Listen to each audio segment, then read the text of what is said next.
we'll use more of rice that is being produced in Kerala, Nyavara rice.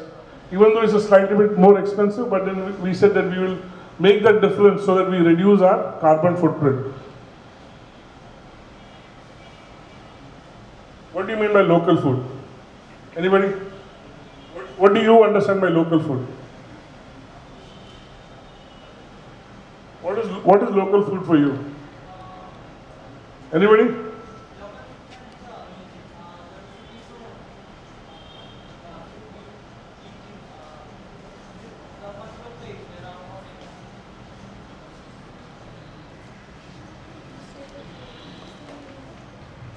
Local food can be the preparation that local people done in their home, near to a hotel or the place. Okay, that's one definition. Anybody else? Anybody else like to try on a definition on local food?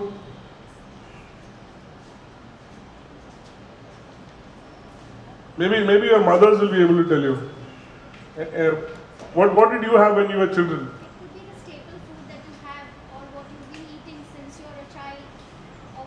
Can you remember a time when you were 10 years old? What you used to eat at that time and today what you make for your children? Yeah, there is a lot of difference.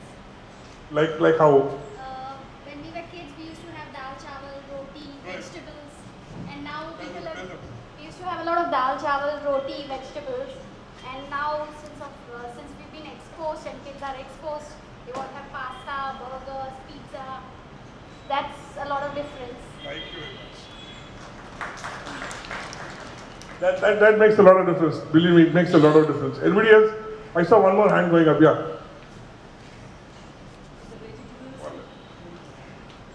Food made from the vegetables that is grown up in our courtyard. Perfect. Nothing like that. Nothing like that. Yeah. Nothing like growing your own food and eating it. Actually, that is part of what sir and ma'am are here for. What we're going to do is they're going to show you how composting is done, and that composting you can utilize for your gardens at home, or you can create small pots in which you can grow your own vegetables, which will give you more satisfaction in what you're eating. Believe me, because I have a small garden behind here and as well as back home, and when we pluck the vegetables from that, and when you eat it, it tastes 100 times better than what you're getting from the market. That's a big footprint, yeah? That's a footprint of 7 billion people. That's going to increase to 9 billion people in a short time, yeah? Who are the ones who are going to make a change?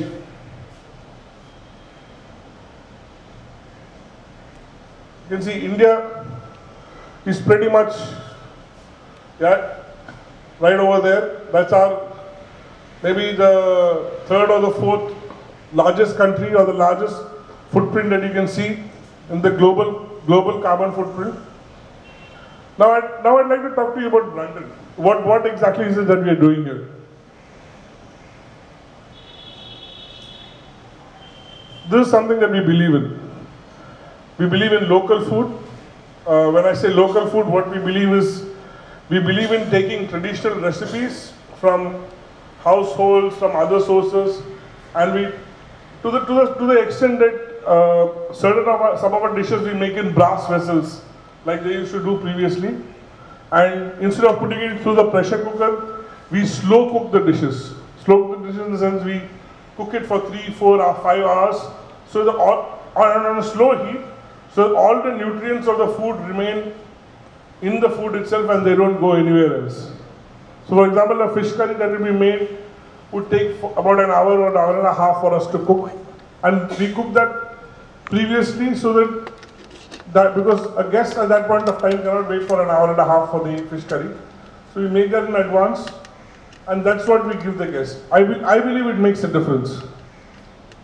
We give pure food as far as possible. Pure food in the sense, food that has not been altered in its state. So for example, very less of a food are made from keemas or mince or from leftover foods. Whatever we are doing, we do fresh and we serve at that point of time. That's what defines pure food for me. We give whole food. When I say whole food, we have said no to maida. We don't use any maida. All our products are made only from atta. We don't use any essences, no colors, no ajinomoto, no trans fats, in the sense no dalda. We only use whole oils, or we use olive oil for our cooking. When I say seasonal food, I mean we utilize vegetables that are in season. Because that is the best time to use that particular vegetable. So if kadachakka is in season, I'll have kadachakka on my menu. If cabbage is in season, we'll have cabbage. If chira is in season, we have chira. So we make it that sort of a difference. Fresh food. Now fresh food also includes a lot of seafood that we are catching. You may not be aware of it, but because it has not been brought into relevance in India as a practice. But in a lot of American and European countries, they have something called sustainable fishing. Sustainable fishing means that they would have fish that's on the red list and the green list. The green list fish are the ones that you could actually use. The red list fishes are considered to be endangered and they are illegal to be sold. Even though they have brought that, I don't think it has been applicable in India as of yet. But I do believe it is shortly coming through. But then it is something we are already following. We don't take fish that are in the endangered species like the sharks, the dog sharks that they catch and they put on display here. We don't take that. Or there are certain other smaller fishes that are on the endangered list that we don't take. Will it make a difference? We hope it makes a difference in the future. Yeah, because already it has become so difficult that every year your mothers will be knowing that the prices of fish, the prices of vegetables are continuously rising. And the rise is also because of the shortage. Yeah.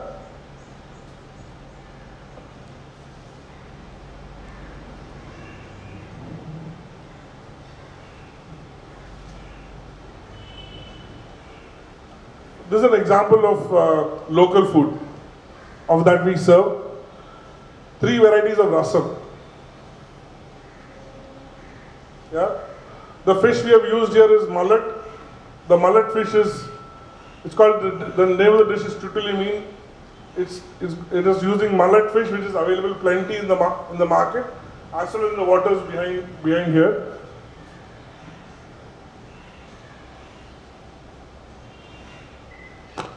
This is a vatlapam.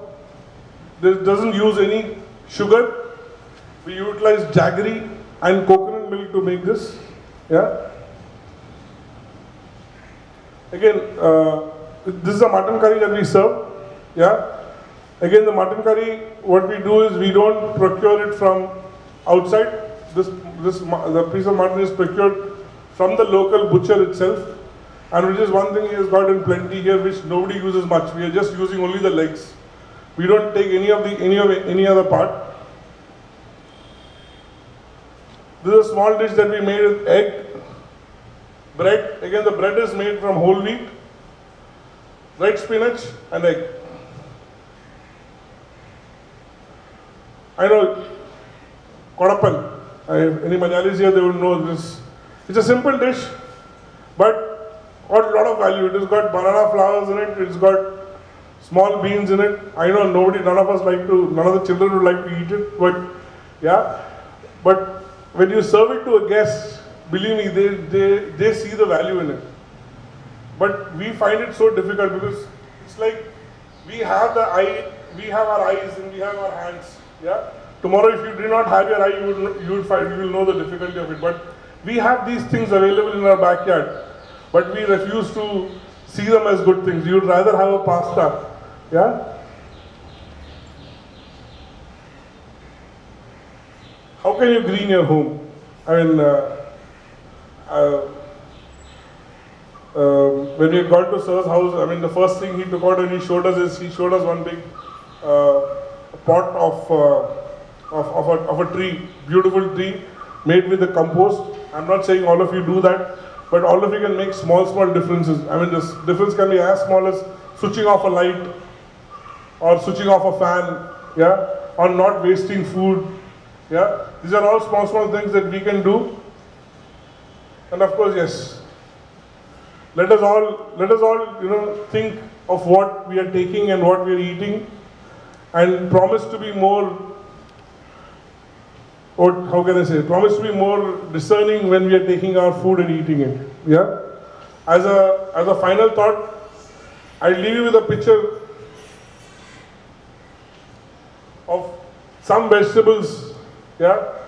And this chira, I mean red chira, I don't know. It's actually not spinach, but it's from the family called amaranthus. We commonly call it as red spinach. But this is one of the most healthiest vegetables that's available. I know you kids will find it, but I'm sure mothers can find more interesting ways of making it for the children. Actually, we have, for the tea and snacks when you have later, we have made an interesting cutlet with the red spinach. I hope all of you enjoy it. Thank you very much. Thank you, Chef. I invite Ms. Sheila Rajan, Headmistress of Delta School, to speak to us a few words on this special day. I mean, observing World Environment Day. We know the importance of this day. We actually, first of all, let me thank Brunton Boatyard to come over here and, I mean, celebrate this day in a very elaborate way.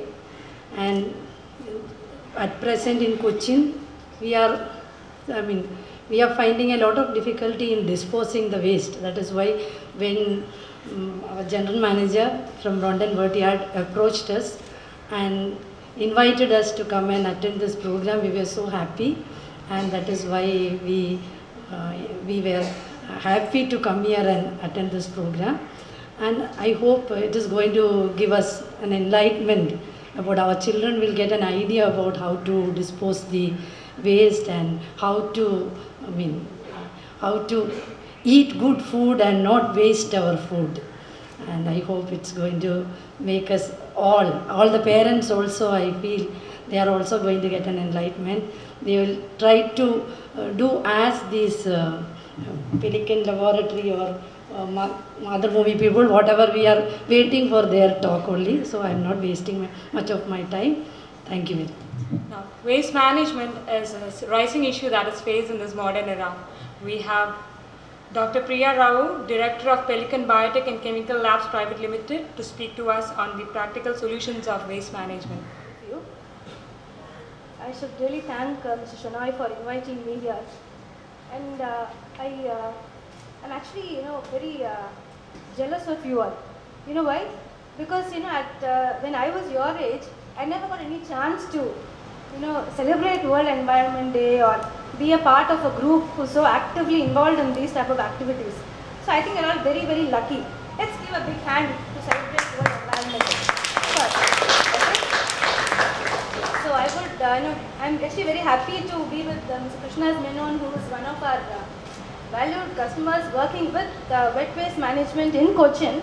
I would say he's a big champion in this apartment, working, single-handedly.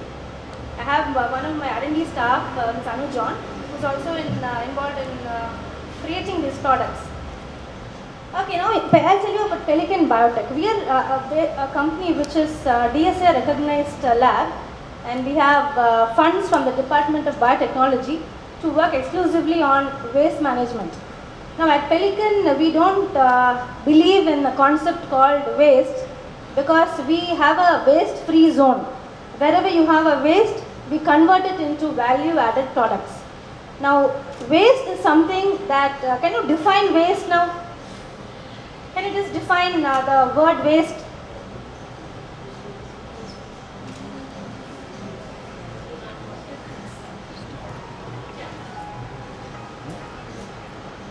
Unused product. Unused products, yes. Good. Anything else? Sorry? Something unwanted. Yes.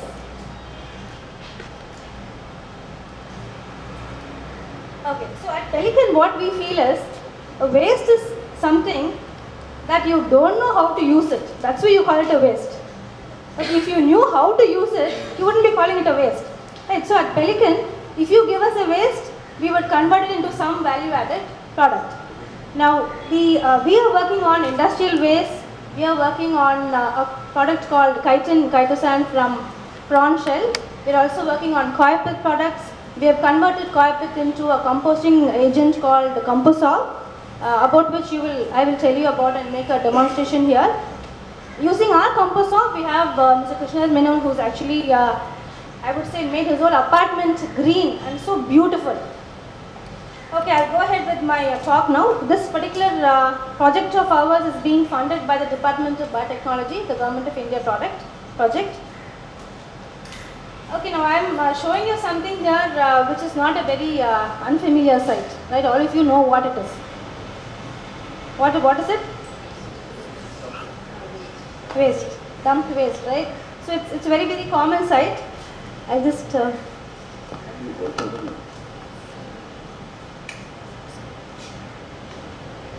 yeah. Now wherever you are, this thing is going to come back to you. You know in what form? Okay, I'll go back to the first theme of the World Environment. Think. Just 2 seconds, a few seconds, just think. Why I'm telling you that this is going to come back to you? What did we do? We dumped a lot of waste, okay? It's there in all cities, it's there everywhere. You can't see a place without waste. Now, why am I telling you it's going to come back to you? Just think. I'll give you a few seconds.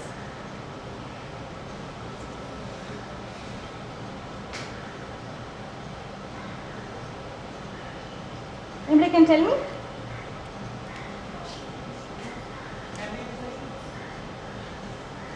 Yeah.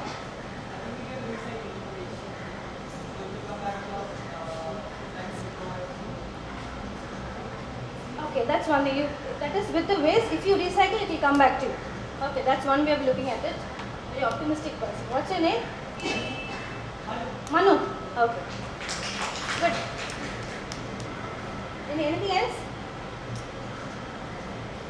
Okay, now what I showed you actually was a very negative thing, because all these things are going to actually cause very bad pollution, not only to the land, also to the air, and heavily on the water side. Now all the pesticides and insecticides that are actually being put and dumped in waste can go into water, pollute the water, and then the same water sources can reach your places. It can come back to you in the form of contamination like lead, arsenic. Now where does lead come from? Lead comes from these batteries which you actually throw in your waste. It can enter into the water cycle and come back to you through your water table near your houses. Okay, now we should not allow this to happen. Okay, I'll go to the actual, I may be talking a little technically sometimes, because these things you have to start thinking about. Okay, the first important thing that you all have to do from today onwards, at Pelican we don't believe that June 5th is only the World Environment Day. Every day should be a World Environment Day. Every day you should start, feeling that I am a part of this world. I need to contribute in not, producing waste. Now, as we had a beautiful talk from the chef here, I think it's something that can go on. You can debate on this concept for hours together. Basically, because you people, I have seen a lot of children who eat even if they are not hungry. Now, that itself is, I feel, it's not a nice concept. You should eat when you are hungry because you can reduce your waste. If you are not hungry, you are generally going to create waste, which is not a nice feeling at all. And I'm not going back again on the statistics about how many children are dying due to malnutrition, how many people go hungry. But this thing has to strike your mind from today when you start eating or wasting anything. If you go for shopping, please carry your own bags, even if it is plastic or cloth or paper. Please carry them with you. Don't bring it from there and then dispose it onto the environment and spoil the environment. Okay? And even if you're disposing, please understand that there are different ways of disposing it, there are different ways of recycling it. Okay, now I am going to talk to you about, we are focusing on biodegradable waste. Anything that can be degraded and converted into a compost is what is called as a biodegradable waste. It's basically an organic form which can go into soil and become one with the mother nature. Okay? Now we are talking about, if you have a typical case here. Now you have biodegradable waste which is generated out of the wet waste after eating. I'm talking to you about kitchen waste basically. And now if you have plastic, you can talk of batteries or CFL waste, etc. You have compost with heavy metals and other poisonous contamination. Now I'm just stopping here right now. Supposing you have your kitchen waste, okay, and you also mix up these plastic waste and these CFL battery waste along with these biodegradable waste. A very classic example I'll give you. You have banana peel put into a plastic cover. How many of us do this? A lot of us do this, right? We put banana peel into a plastic cover. Yeah, it's a very common thing that people do. Now what happens there is, neither can the plastic be recycled nor you are allowing the biodegradable component to get composted. You are preventing two things from happening there. So your point should be to segregate your plastic from the biodegradable waste. Note here, the key word is segregation. You know that thing, think now, that thing should go to your mind now itself. The key thing in waste management, the first important thing is segregation. Segregate your biodegradable and your non-biodegradable waste. Okay, there can be plastic, there can be aluminum, there can be glass, batteries, whatever, but please do your segregation. That's the first thing that all of you should start doing wherever you are, whether you are at school or at home or relatives' houses or anywhere, institution, wherever you are, please follow this, start segregating. Keep a green color bin exclusively for biodegradable waste, and please don't mix your biodegradable waste with your non-biodegradable waste. Okay, you got this? Okay, fine. Now what happens? When you do this, if there is a mixture, we use the word improper management, because neither you are allowing the plastic to get recycled nor can the biodegradable material be composted. You are preventing two processes from happening. Now this can happen when you are you start composting it, you start getting heavy metal contamination, which can again enter into the food cycle, it can come into the water, it can again you consume from the vegetables, it can again go into your own system. That's why I am telling you, it can always come back to you if there is improper management. Okay, it can also enter through the rain to water bodies to fishes, which you are also consuming once again coming back to you. Now non-veg food cycle also it can come back to you. Now waste management is not a choice, it should be made compulsory. You must do this. There is no choice. Can I afford not to do it? No, you can't. You have to do it. It's something that has to come as, just like how you get up in the morning and brush your teeth, have a bath, have your breakfast, it should come, like very naturally. There should not be somebody to put this there, come on, hit, it should not go like that. I think all of you should start doing this from now, NOW, okay, it should go from now on. So what am I talking to you about waste management? So we have municipal solid waste. I can divide it into two portions.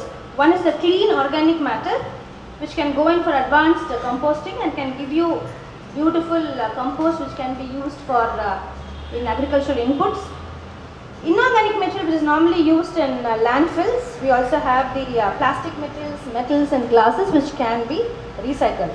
Okay, these are the main components of the waste that come out after you do a proper waste management. Okay, now why do you have to segregate? Okay, here I have given you a picture about waste converted into wealth. You have different types of organic waste, you have plastic waste also here. I told you already, if you put this together, they can neither be recyclable nor they can be composted. Difference between degradable materials and compostable materials. Okay, I am not telling you much about this, I am not elaborating on this, but please go back and that will be your homework for today. If you start understanding this concept, you will enjoy doing waste management wherever you are. Okay, now I am talking to you about a process called recycling. I am talking to you about a process called composting. Composting is for the biodegradable materials and the recycling is for non-biodegradable materials like plastic, glass, metal, etc. Are you all with me? You're all with me? Yeah, I want a louder yes. All of you are with me, right? Okay. So I'm going to talk only about these two concepts of recycling and composting. Okay, these are the only things that actually can work out with proper waste management. Now I'll just give an example of, now what we have on the left side is the organic waste composting unit, which I don't know whether you have already seen these things. We put layers of organic waste and put some inoculum on top of it, layer them one by one of organic waste and the inoculum, and after a period of 30 to 40 days they get composted into fine powder, and which can be used in agriculture as fertilizers or as potting medias. Now this can get converted directly in what you see here on the left side is the compost you get after 30 to 45 days. Now on the right side what you see is the recycled plastic. Now when I am talking to you about recycled plastic, I am talking to you about all grades of plastic, HDPE, polyethylene, propylene, low density, all these things come under the recyclable plastic materials. Now they can be actually shredded and pulverized, and they can be melted, and they can be converted into different shapes and sizes which can have enormous applications. I am not going to list out that because it's a huge industry by itself. Recyclable plastic units are so common in places like Coimbatore, Madurai, all these places have recyclable units. If ever you get a chance for any industrial visit from your school, please visit these plastic recycling units there and see how they actually melted and converted into these ingots. Iron GOTs, they get converted into ingots and molded to give a particular shape of a plastic. You can have a small plastic ring here, a clamp. You can have a small bush. You can have anything that you have a T-shaped joint. You can convert this plastic into anything based on your mold. Okay, unless you shred it and melt it, you cannot actually put it into a mold or convert it. So you get recycled plastic, you have so many applications with this. I hope you're able to see them there. You can convert it into a lot of recycled plastic materials. Okay, now I'll explain in detail the 4 different types of waste that we commonly come across in our day-to-day life. So the first one, we all know about this, kitchen waste and garden waste, which comes under the category of wet waste. Please note this down, this is very important. Unless until you understand which category they fall into, you will not appreciate the concept of segregation. Okay, I am starting to use this word segregation now because this is where the waste management actually starts. So wet waste is the biodegradable waste in the form of kitchen as well as garden waste. We have been to a lot of places with Ajeeth Janardhanan. It's a real experience, you know, that word there is actually something to talk about. It's an experience by itself. And we have been to 3-4 places, Tekadi, we have been to in Alapi also we have one. And I am so happy that the group work here at Ajeeth Earth, they do eco-friendly procedures so beautifully. It's not that they talk about it, they actually do it. They follow very beautiful eco-friendly protocols, and you have been around the place for maybe an hour or so, I think you must have got a feel of actually what they're doing here. Okay, I'll go back to the dry waste. I'm talking to you about the plastic waste, paper waste, glasses, rubber and cloth, which comes under the dry waste category. Bio waste category, we have diapers, we have sanitary napkins, medicines, needles, used needles in the laboratories and the hospitals. E-waste, we all know it's computers, CDs, cell phones, electronic devices, batteries, bulbs and paints. Batteries, bulbs and paints come under hazardous waste because they have very hazardous materials like lead, arsenic, mercury and all those things. Okay. Now, what we want you to do at your places or in your school is simply differentiate between your wet waste and your dry waste. Is it possible to do that at least? Can you segregate